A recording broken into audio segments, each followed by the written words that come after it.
ఈరోజండి మా మనవడు బిర్యానీ అన్నాడు.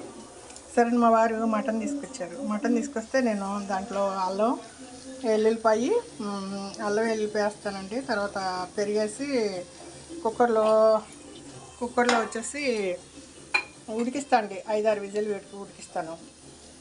మా మనవరాలేమో కూర కావాలంటుంది. మా మనవడేమో బిర్యానీ అంటున్నాడు అండి. ఇప్పుడు ఉడికిచ్చిన మటన్ని 50-50 చేసండి. కొంచెం కూర చేస్తాను, కొంచెం వచ్చి బిర్యానీ చేస్తానండి. బిర్యానీలో నేను ఏం చేస్తాను, సింపుల్ మసాలా అండి. మా పిల్లలు కారం తినలేరు కదా. 4 లవంగాలు, పట్ట, సోంపండి, బిర్యానీ ఆకు, ఇదండి పుదీనా. తర్వాత వచ్చి ఫస్ట్ నెయ్యిలో అండి తాలింపు వేస్తాను. మా మనోడు నెయ్యి తినడు కానీ బిర్యానీలో తింటాడు.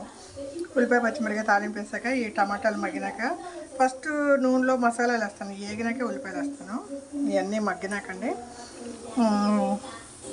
మటన్లో ఉడికించిన నీళ్ళు కొలతగా తీసుకుంటాను.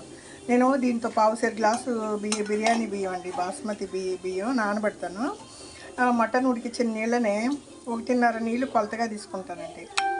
ఈ బియ్యం వేసేసి 1.5 మటన్ ఉడికించిన నీళ్ళు వేసేసి ఇంకా కొంచెం కొత్తిమీర మళ్ళీ వేసి మూసేస్తానండి. లో ఫ్లేమ్లో ఒక విజిల్ రానిస్తానండి. ఒక విజిల్ రానిచ్చేసి సిమ్ పెట్టేస్తాను. ఒక 5-10 నిమిషాలు వదిలేస్తాను. తర్వాత ఆపేసి ఒక 5 నిమిషాల తర్వాత ఓపెన్ చేస్తే దమ్ బిర్యానీ లాగా ఉంటుందండి.